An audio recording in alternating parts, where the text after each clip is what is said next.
Rafael Collin. Muito boa tarde, amigos. Está no ar o Sala de Domingo num domingão, em que teremos Santos e Grêmio na tarde e no período da noite o Internacional no Beira-Rio pegando o Atlético Paranaense. Jogos importantíssimos para a dupla Grenal e muito assunto que só vai terminar à meia-noite. A repercussão de tudo isso termina só à meia-noite. Ampla cobertura da Rádio Gaúcha. No caso agora, o Sala de Domingo aquecendo a torcida para esses dois jogos. Programa que tem o oferecimento de Unimed Porto Alegre. Cuidar de você, esse é o plano. Calçados Pegada, pelo 6º ano seguido, a marca de calçados masculinos mais lembrada no prêmio Top of Mind, onde, por exemplo, o Pedro Ernesto é 13 vezes consecutivas o narrador mais lembrado também. Um abraço pro Pedro. Farofa Santa Massa, um toque divino de sabor para a sua mesa. Experimente. Rede de Farmácia São João, cada vez mais perto de você. Estil, com você no campo e no jardim. E São José Industrial, alta performance no campo a preço justo. A lista de convidados hoje do Sala de Domingo é algo impressionante. Eu não sei, eu não tenho palavras, procurei no dicionário aqui toda manhã e não consegui palavras para classificar o time que vai debater os jogos da dupla Grenal a partir de agora com a gente. Quem ganha são os ouvintes. O primeiro já se manifestou, é Diogo Olivier. Muito boa tarde, Diogo Olivier. Tudo bem? E o teu destaque de abertura, Diogão? Olha, eu vou deixar, não vou usar Inter e Grêmio como destaque, não. Esse campeonato está aberto, o Atlético só tem uma competição, é verdade, mas tem mais derrotas que Inter e Grêmio, inclusive. Na competição ele não empata, é verdade, né? Mas tem mais derrotas que Inter e Grêmio, não é aquele super time que tu possa cravar, que será o campeão necessariamente. O Flamengo do Domi é muito menos do que o Flamengo do Jesus, né? Virou o jogo 2-1 contra o Vasco, depois se defendeu. Não fosse um VAR milimétrico, mas milimétrico mesmo, assim. Talvez sequer vencesse o Vasco, que é um time cheio de problemas, que até demitiu o treinador. Então é um campeonato com uma régua baixa, tecnicamente, mas que está aberto ainda o campeonato de pontos corridos, que todo mundo sempre quer que, olha, tem que ter emoção, enfim, está aí o campeonato de pontos corridos absolutamente aberto. Léo Oliveira, Leonardo Oliveira, boa tarde, meu amigão. E o teu destaque de abertura, Léo? Boa tarde, Rafael, boa tarde aos amigos da mesa, aos ouvintes da Gaúcha. O meu destaque, a gente já fala muito de Grêmio e Inter, mas tem um pano de fundo que não podemos ignorar. Reportagem do Esporte Espetacular, que assisti agora pela manhã, com a volta do futebol, baixas para o departamento médico aumentam 77% em relação ao período pré-pandemia. O número de jogos aumentou também. O número de jogos aumentou de forma significativa em 33%. E isso a gente precisa levar em conta, e isso estará na nossa pauta, porque Grêmio e Inter chegam com problemas para os jogos deste domingo, Rafael. Eduardo Gabardo, completando o nosso time. Grande Gabardo, prazeraço te ter no Sala de Domingo.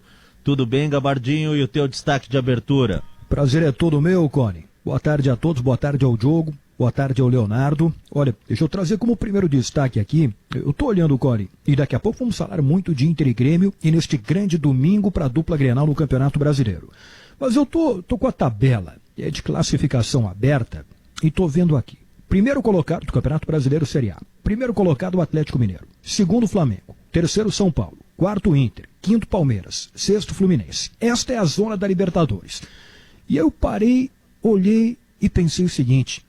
Todos não, 5 destes 6 times aqui viveram, ao longo deste Campeonato Brasileiro, por enquanto são em 14 rodadas, momentos de turbulência, de ameaça de demissão de técnico, 5 dos 6 primeiros colocados. É só ver aqui. O Atlético Mineiro com o Sampaoli não teve muito problema, né? Mas o Flamengo teve um momento ali que o Domenech Torrent quase caiu. Bom, o São Paulo, terceiro colocado, não é nem turbulência. O Fernando Diniz parece que ele vai cair a cada rodada. O Inter, quarto colocado, viveu momentos de muitas críticas ao Eduardo Cudê. O Palmeiras, que é o quinto colocado, teve também muitos momentos de críticas e o comentário é que o Luxemburgo pode cair depois de ter perdido ontem para o São Paulo. E o Fluminense, que é o sexto colocado, também teve momentos de muitas críticas da opinião pública ao trabalho do Odair. Repito, dos 6 primeiros colocados do Campeonato Brasileiro tiveram em 14 rodadas, apenas 14 rodadas, os seus técnicos balançando. Pô, imagina o resto, hein? É verdade. Eu também tô com a tabela aberta e alguns números chamam a atenção. Vocês sabiam que o Grêmio é o time que menos perdeu no Campeonato Brasileiro e ocupa a 11ª colocação? Repito, o Grêmio é o time que menos perdeu. O Atlético Mineiro perdeu o dobro do que o Grêmio. Quem? O Atlético Mineiro. Atlético Mineiro perdeu 4. O Grêmio perdeu 2. E empatam com o Grêmio o Palmeiras, que perdeu 2. E é isso. Grêmio. E o São Paulo. Palmeiras e São Paulo, que estão lá em cima. O problema do Grêmio é o número de empates. Mas o Grêmio, meus amigos, tem apenas 2 derrotas nesse campeonato brasileiro. No entanto, o Grêmio só fez 13 gols, que é o mesmo número de gols do Atlético Goianiense, que está à beira do rebaixamento. E o Inter tem o mesmo número de derrotas que o Atlético. Né?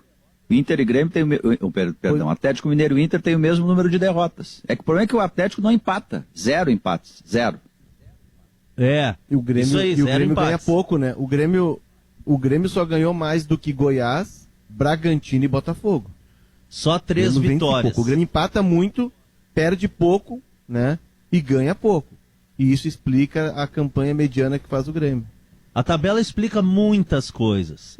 O Inter tem a defesa menos vazada do Campeonato Brasileiro e olha que a gente fica toda hora discutindo Zé Gabriel ou Moledo, Moledo ou Zé Gabriel. O Inter tem apenas 9 gols sofridos em 14 jogos e não tem nenhum time assim com 10 gols sofridos, 11 gols. Deixa eu ver qual é o próximo aqui. O Palmeiras estava pertinho, mas tomou os 2 gols ontem e deu uma desgarrada aí de defesa menos vazada. Tá com 15 gols contra. Olha 11 só. gols. Olha só, gurizada. Fortaleza. 11 gols sofridos. É o time mais próximo do Internacional. É mais um exemplo de como é bem trabalhado o time do Rogério Ceni. E depois, sabe quem vem? Grêmio.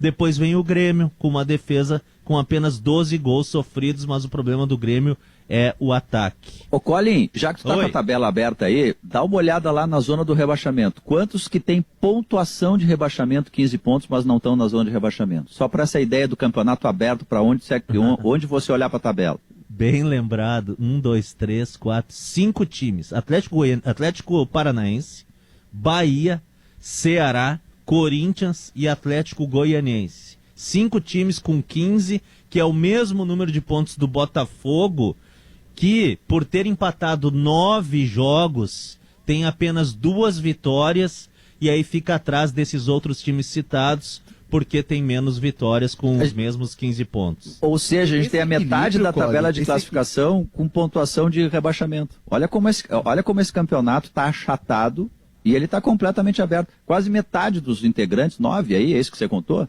com 15 pontos, pontuação de rebaixamento. Fala, Léo. Se a gente pegar o Fluminense ali no G6, Colin, com 21 pontos, tá?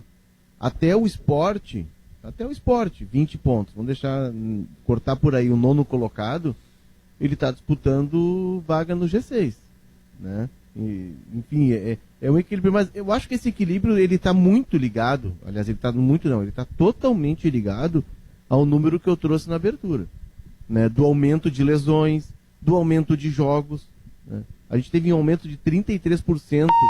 Geralmente o Campeonato Brasileiro, ele tem um período ali em que ele recrudesce, o calendário aperta, que é esse período ali de agosto até outubro.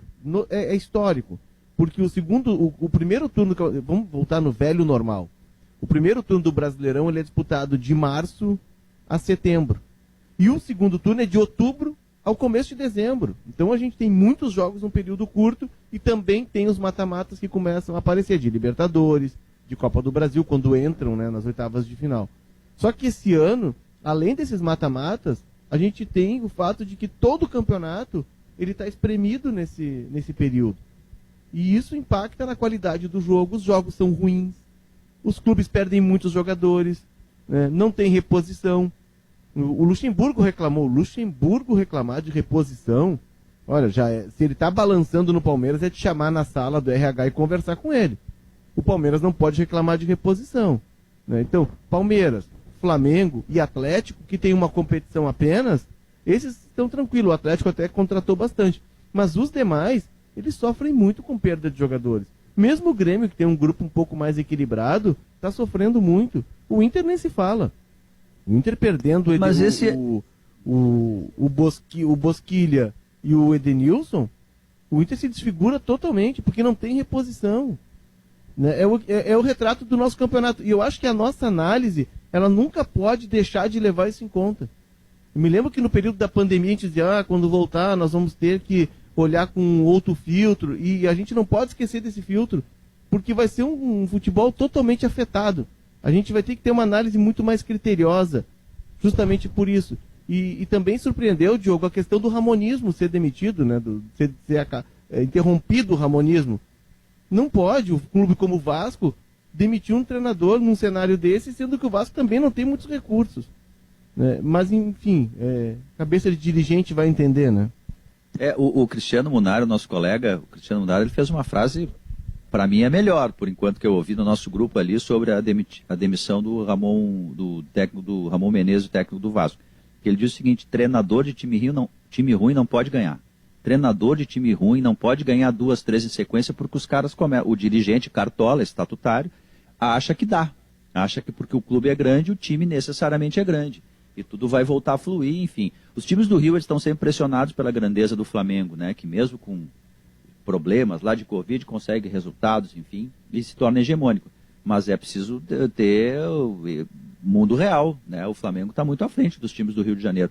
Essa régua aí, Léo, era uma pedra cantada. Claramente, o campeonato ia ser ruim. Eu me lembro de fazer uma live para Gaúcha ZH com o Odair, e quando eu fiz essa pergunta a ele, a gente vai ver jogos ruins? E ele disse, se preparem. Ele disse assim com ênfase, sabe quando o cara tem convicção do que está dizendo? Olha, se preparem que a gente vai ver jogos muito ruins. Não tem como jogar em alto nível nesse patamar.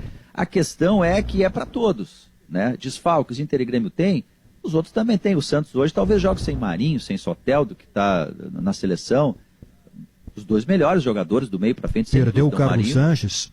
Também, olha só isso, olha o que é o Carlos Sanches, tem nível de experiência, quer dizer, não é para todo mundo isso, né? A questão de ver nessa estatística aí, Léo, é aonde que o Atlético Mineiro entra nisso aí. Quantos lesionados ele tem, porque ele tem uma carga de jogos menor.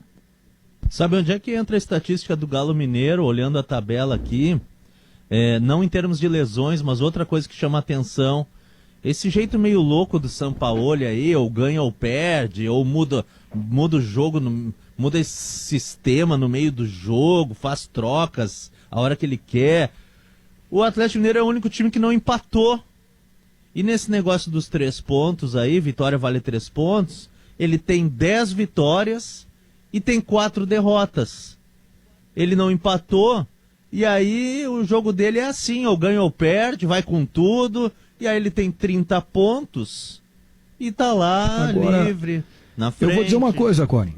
Eu não acredito no Atlético Mineiro campeão brasileiro. Não acredito. Mesmo com toda esta facilidade que se tem na comparação com o número de partidas que ele tem pela frente, porque não está na Copa Libertadores da América, não está na Copa do Brasil, foi eliminado pelo Afogados. O Atlético, e eu até cheguei a falar isso em determinado momento no Sala de Redação. Tudo bem que o Atlético tem folga no calendário, mas também não tem receita da Libertadores e não tem receita da Copa do Brasil, que tem premiação muito boa. E isso faz falta, o Atlético Mineiro está enfrentando problemas para manter a folha de pagamento em dia. Graves. Mas não é tão simples assim, né, Diogo? Mas assim, quando eu vejo o Atlético Mineiro em campo, ele não me passa assim uma firmeza, eu não vejo tanta qualidade, tanta diferença no Atlético Mineiro. É um time bom? Tem um técnico bom? Tem. Mas ele não me passa confiança. Na comparação com o Flamengo, puxa vida, eu vejo uma diferença enorme. Né? Não só do Flamengo para o Atlético Mineiro, do Flamengo para todos os outros times do Brasil. Para mim, o grande favorito do Campeonato Brasileiro continua sendo e vai ser, sem dúvida nenhuma, o Flamengo. É que tem uma questão, Gabardo, que para mim é fundamental, e isso vai aparecer agora no final desse mês, já com o começo das oitavas de final da Copa do Brasil.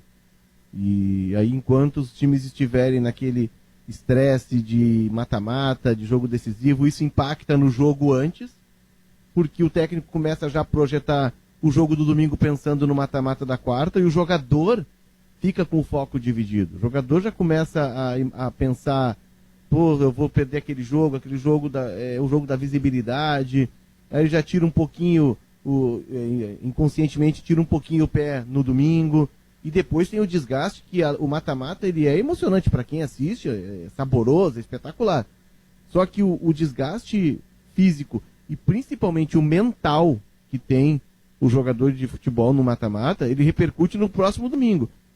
E o Atlético não vai ter isso, o Atlético vai estar assistindo na poltrona. E depois, em novembro, a gente começa com os mata-matas da Libertadores. Aí o Flamengo vai estar envolvido, o Grêmio, o Inter, e isso o Atlético não vai ter. Vai aparecer isso ali na frente. O Atlético, essa vantagem na virada do turno, vai jogar a favor do Atlético. Agora 1h21, novo laboratório Unimed, unidade Gravataí, Rua Aritubes 731, Unimed, cuidar de você, esse é o plano.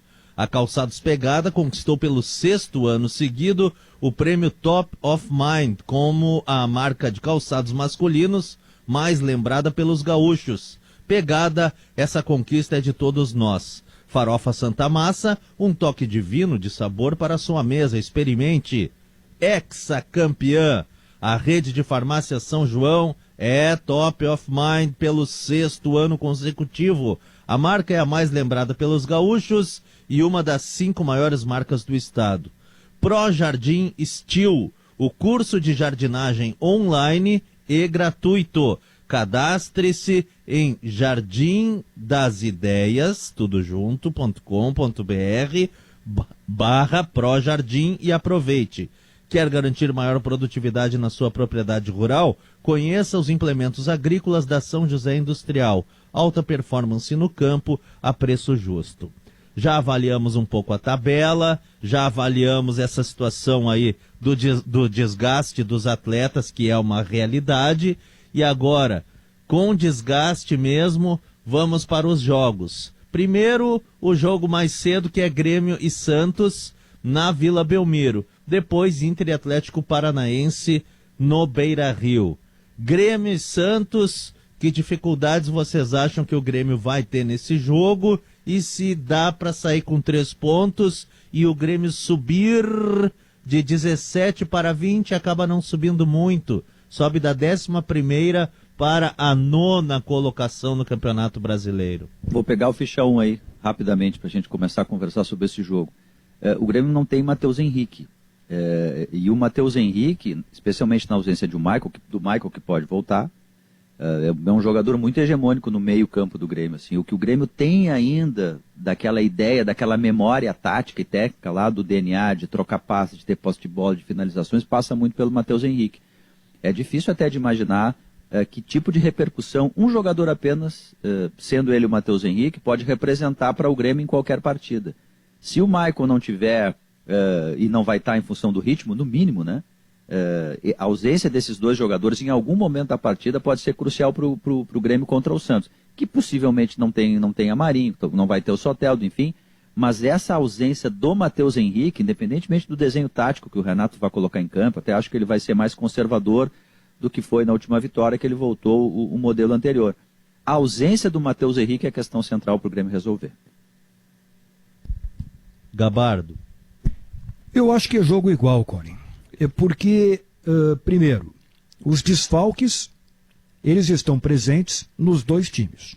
Olha, o Grêmio tem muitos jogadores importantes de fora, né? Só pegar Matheus Henrique, Jeromel, Kahneman, Jean-Pierre, Alisson. Agora o Santos não tem Soteldo, que talvez seja o principal jogador do time.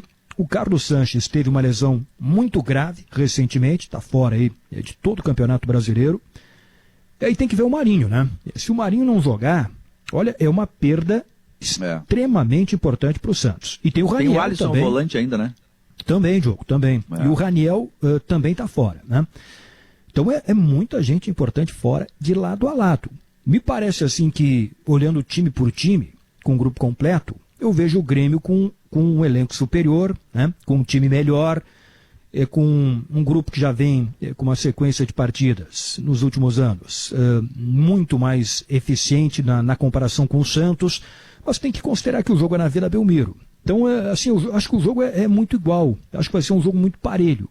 Mas esse campeonato, ele determina, olha o que de vez em quando a gente olha assim a tabela e, puxa vida, determinado time não vai conseguir avançar, ou está condenado ao rebaixamento, ou vai se manter na ponta de cima, não. 2, 3 vitórias consecutivas ou 2, 3 derrotas consecutivas mudam completamente o panorama. Se o Grêmio ganhar hoje, o Grêmio vai a 20 pontos. E aí vai colar na zona da Libertadores. Vai colar na zona da Libertadores. E aí, o próximo jogo do Grêmio é contra o Botafogo em casa, onde tem tudo para ganhar. Se ganhar hoje, e se ganhar do Botafogo na quarta-feira, provavelmente com o retorno do Jeromel, do Kahneman, vai voltar o Matheus Henrique, não sei como é que está o Jean-Pierre, mas o Grêmio pode entrar na zona da Libertadores. Para a gente ver o que não faz neste Campeonato Brasileiro uma sequência de vitórias. O Grêmio pode entrar em 2 ou 3 rodadas na zona da Libertadores. Claro que depende muito do jogo de hoje. Mas, repito, acho que o Grêmio tem condições de ganhar. Não vejo o Santos superior, mesmo com a boa campanha que está fazendo no Campeonato Brasileiro. O Santos tem uma peculiaridade, Gabardo, que a gente traz da questão do campo, né? Que é mais visível aos olhos do torcedor.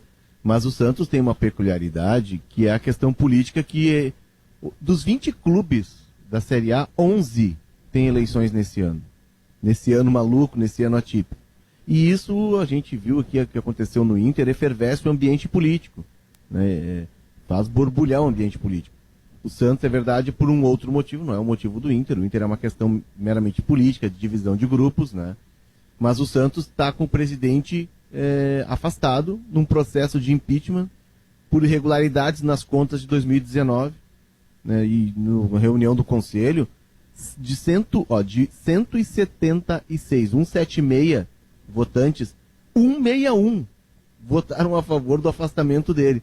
E assumiu um vice que não estava na gestão, porque brigou no ano passado, e foi poupado nesse processo de impeachment, ou seja, há uma questão política por trás disso. Mas o que faz o Cuca? Ele fecha o vestiário e tenta blindar e faz um pacto com os jogadores. E assim o Santos está sendo conduzido, né? Muito pela presença do Cuca, pela figura do Cuca, de uma liderança, né? Mas os processos políticos dos clubes, e a gente está vendo isso no Vasco também, além de toda a questão técnica afetada pelo acúmulo de jogos, pela falta de jogadores, pela questão financeira, tem o processo político. E isso também impacta e faz com que o nosso campeonato seja essa maluquice, né? Como a gente trouxe no primeiro bloco, de muitos clubes com pontuação de rebaixamento, com 9 clubes lutando para entrar no G6. Por quê? Porque é um combo, né, que acaba impactando diretamente no campo, afetando diretamente no campo. E o Santos, para completar os erros fora de campo, cometeu outro agora, né? De contratar o Robinho, condenado por estupro na Itália. É um debate complexo, eu sei, assim, no sentido até olhando pela ótica do Robinho, porque não está transitado em julgado, ele tem ainda recurso, mas é uma condenação por estupro num Estado democrático de direito, não é uma condenação na Coreia do Norte, que a gente sabe como é que é o sistema judiciário, não, é num país democrático de direito, né, que tem investigação, coleta de provas, contraditório. E aí o Santos fazer uma contratação nesse momento, para mim é um erro. É um erro. A mensagem que ele passa é terrível. Nesse momento que a gente está discutindo tantas coisas relevantes assim para tentar avançar como sociedade. Sabe por que acontece isso, Diogo? Porque os clubes de futebol, eles, talvez até pelo perfil associativo que eles têm, né? Os clubes de futebol, eles não se deram conta ainda da capacidade de representação que tem, não se deram conta da imagem que eles precisam administrar e não se deram conta do quão valioso é essa imagem e quanto isso pode reverter em receita a partir de produção de conteúdos e de um posicionamento. Os clubes, é da nossa cultura, do nosso futebol, eu acredito que a gente não vai ter a cultura do clube empresa, nem deve, porque nós temos um outro perfil. Mas os clubes brasileiros, eles cometem esses equívocos porque eles pensam única e exclusivamente no campo. Eles não observam a extensão, a dimensão que eles têm.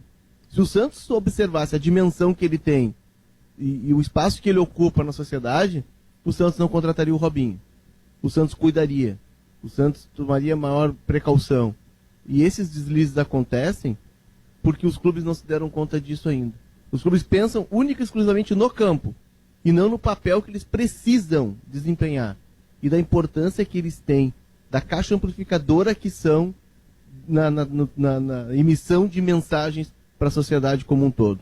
E no Santos é pior ainda porque o Santos faz campanha, né? Tem sido, junto com o Bahia especialmente, um time que fez campanhas contra feminicídio, contra a violência contra a mulher, contra o racismo também, quer dizer, essas pautas contra o preconceito, e a gente sempre elogiou, né?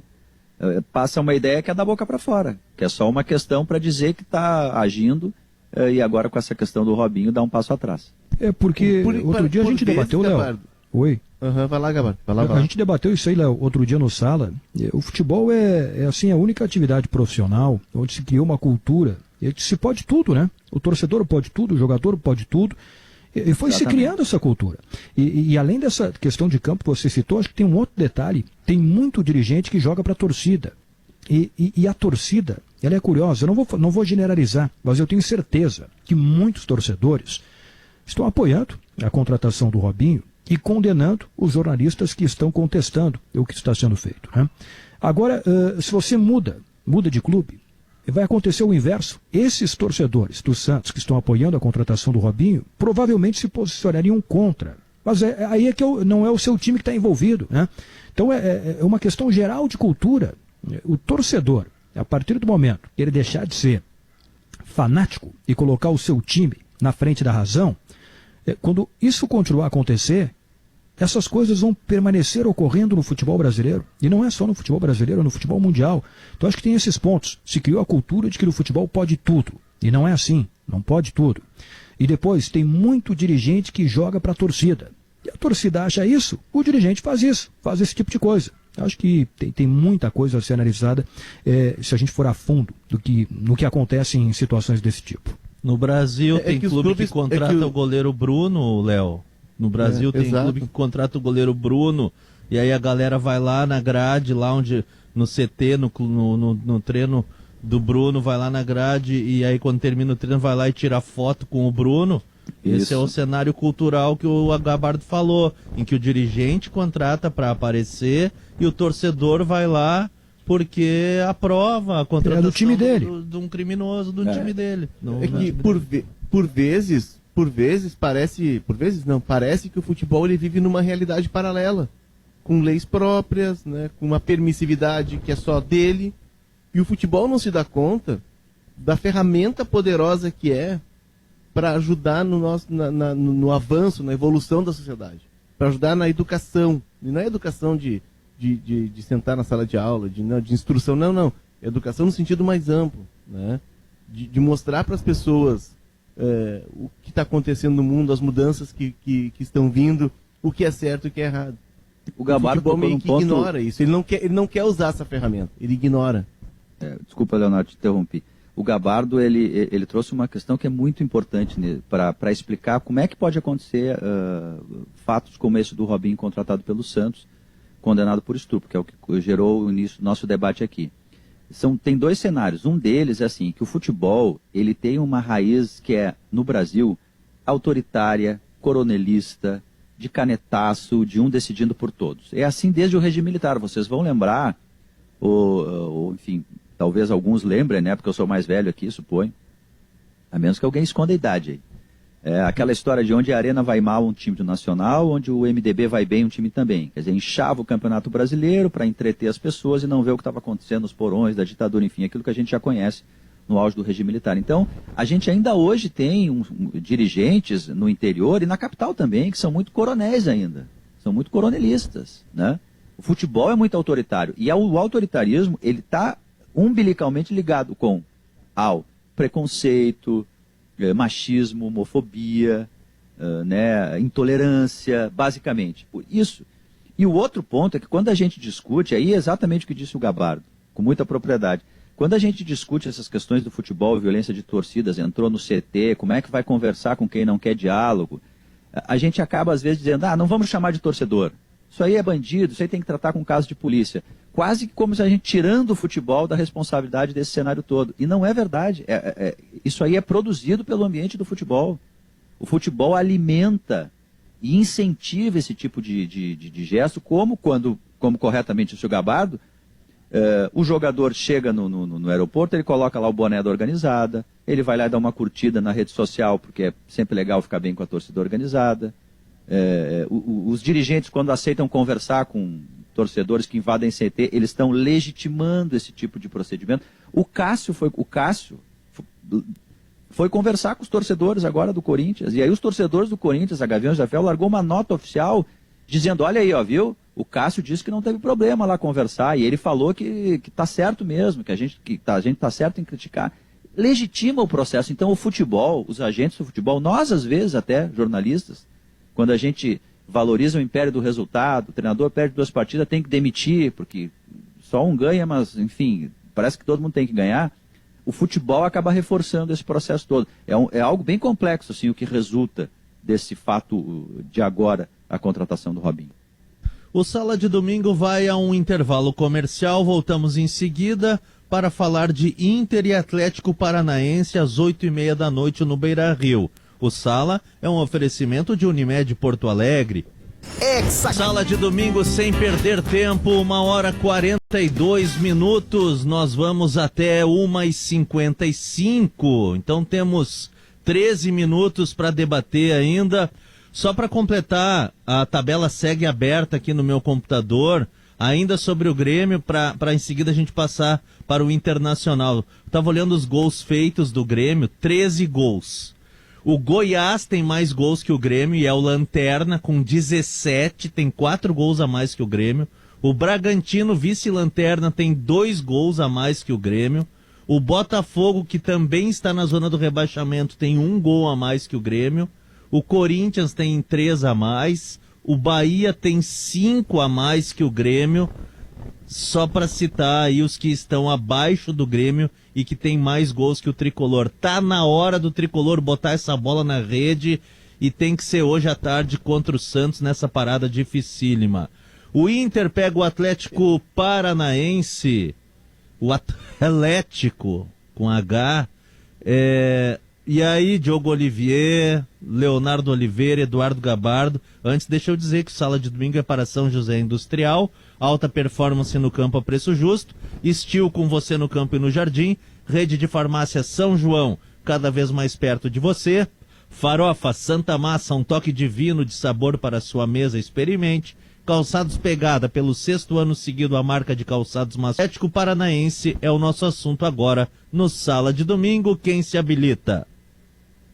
Ô Colin, eu acho que o Inter Fala, Léo. O Inter vai ter um problema sério que sempre que acontece acaba impactando no time, que é a ausência de 2 dos 3 meias, né? E o Bosquilha por 2 semanas. A questão toda é que a pandemia acabou prejudicando o projeto do Inter, isso nas conversas que eu tive com alguns dirigentes e ex-dirigentes, de que o projeto do Inter era o quê? Na metade do ano, vender 2 jogadores e investir boa parte dessa receita em contratações que deixariam o time mais à feição do que o Eduardo Cudê imagina de futebol. O Inter conseguiu vender um, que foi o Bruno, e o dinheiro teve de ser direcionado para cobrir o rombo, a dívida do clube, que ela aumentou, até pela falta de receitas que tivemos nesse ano. Então o Inter vai ter problema sério. Os jogadores que estão disponíveis, eles não têm a característica de um Edenilson, de um Bosquilha. São jogadores de intensidade. O esquema do Eduardo Cudê ele é muito afiançado por esses 3 meias, né? E o Patrick, depois que ele voltou da lesão, ele ainda não repetiu o nível que ele estava tendo. Então é um problema sério que o Inter vai ter. Acredito que ele vá com Marcos Guilherme, para manter a característica do Edenilson, e no meio o Nonato.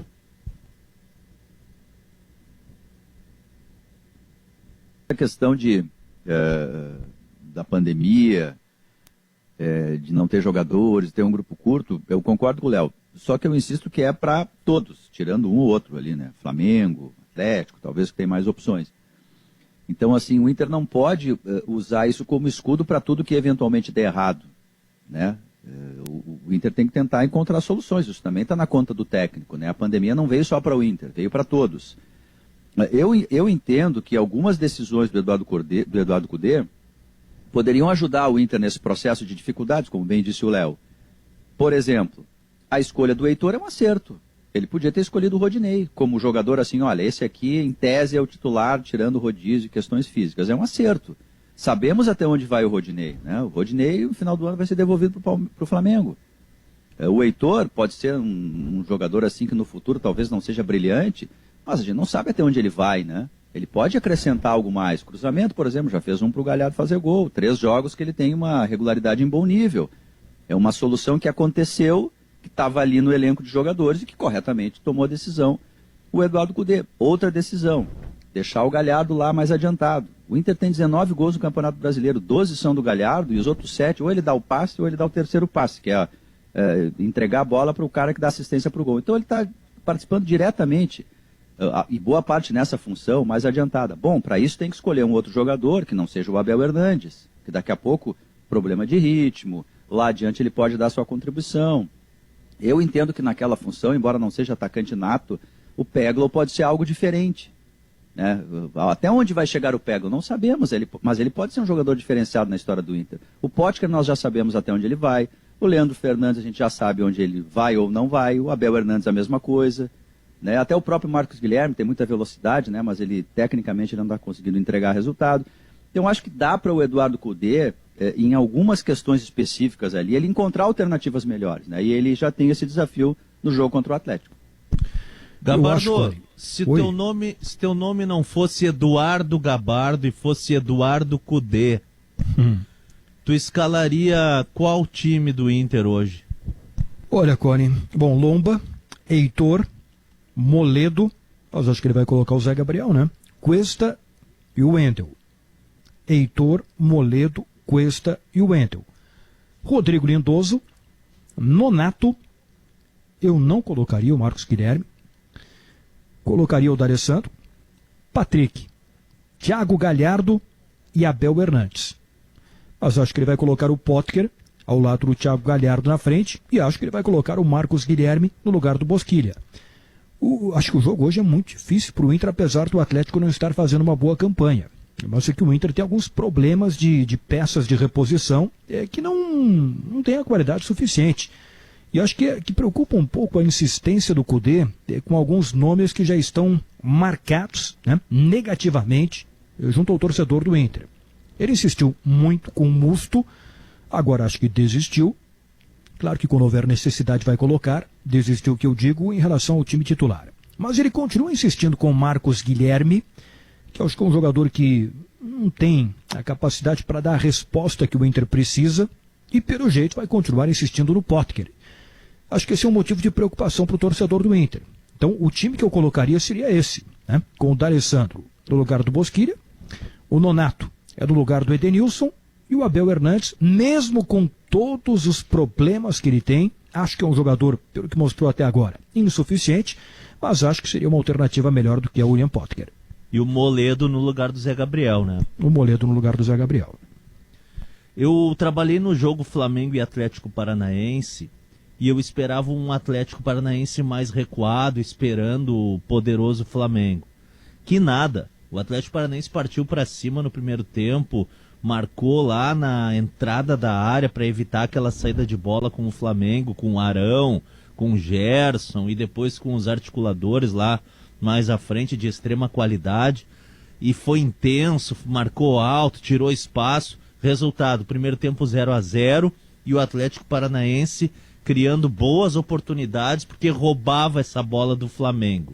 Se o Inter não tem D'Alessandro para buscar esse jogo com qualidade, e se o Inter vai ter essa escalação que a gente está projetando aqui, eu estou enxergando essa bola de novo ser recuada para o Lomba dar o balão, e aí talvez o Potker ou o Abel Hernandes disputando de cabeça lá na frente, porque não tem um D'Alessandro para tentar sair com qualidade, ainda mais se tiver Marcos Guilherme. É difícil ver nessa provável escalação do Inter, assim, da noite pro dia, uma mudança quase que mágica do jeito de jogar com a bola no chão, meus amigos. O Eduardo Cudê, acho que ele tem uma marca que é muito clara no modelo dele de futebol, que ele trabalha muito com a valência, digamos assim, da força, né? Jogadores com força. O Moisés, tecnicamente, tem deficiências, mas ele é muito forte. Ele cumpre o espaço, ele vem e volta. Às vezes, mesmo que ele não desarme um jogador, ele atrapalha, pelo menos, algum trabalho de defesa, embora ele atrapalhe na frente também, né? Porque ele não tem muita qualidade para encaminhar a jogada ofensiva. Mas ele trabalha muito com a força, assim. Então, me parece daqui a pouco que o Peglo não tenha mais minutagem, talvez por isso, né? Ele é um jogador menor, não tem tanta força. O D'Alessandro já tem 39 anos, né? Então ele acaba sendo preterido em várias situações por isso. Mas assim, jogo em casa, em que tu tem que jogar, que tu tem que propor o jogo de alguma maneira, tem que vencer, tem que ter transição. Se não tiver transição, ficar só jogando bola para trás, eu já nem chamo isso mais de transição, né? Porque é uma transição sem obstáculo. Aí o adversário dá 2 passos à frente, o centroavante, corta uma linha de passe e já vem uma ligação direta. Não é transição isso, né? Não dá nem para citar isso, posse de bola, olha só como o time tem a bola. Não, aí não adianta ter a bola ali atrás. Essa transição com o passe para frente, né, aquele chamado passe progressivo, é que falta ao Inter. Se não tiver o D'Alessandro, vai ter que buscar isso no Nonato, vai ter que buscar isso no Praxedes, adequando ao modelo de jogo. Mas assim, sem transição, começando ali de trás, não tem como fazer vitória em casa. Eu acredito que ele vai usar no meio um dos meninos, né? O Nonato, eu vejo virtudes no Nonato, mas o Nonato me parece que ele está patinando na evolução dele. Porque o Nonato já está, acho que é o 3º ano dele como profissional. E a gente não percebe no Nonato uma evolução. O Nonato não é um jogador vertical, ele precisa ser mais vertical.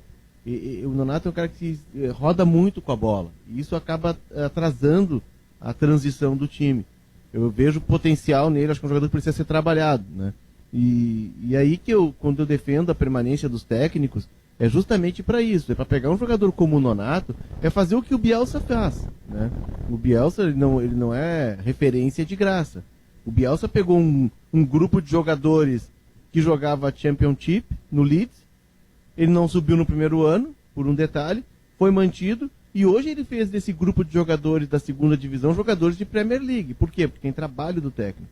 O Nonato é um cara que precisa ser mais trabalhado. O Praxedes, para mim, é jogador de altíssimo nível. Ainda está em processo de desenvolvimento. O Praxedes é 2002. O Praxedes é menino, tem 18 anos. Mas é um jogador que, ali na frente, talvez no ano que vem, ele tem capacidade, assim como o Heitor, que demorou no primeiro ano, oscilou bastante e hoje mostra-se mais maduro, mais confiante, fisicamente melhor, para assumir lugar no time.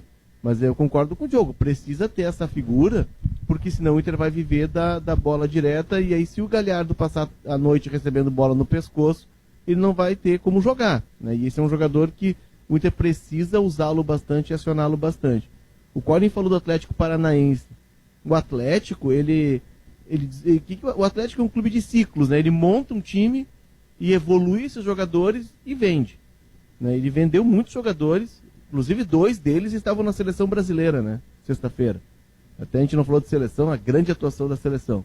O lateral esquerdo, o Renan Lodge, que é o dono da posição, né? E o Bruno Guimarães.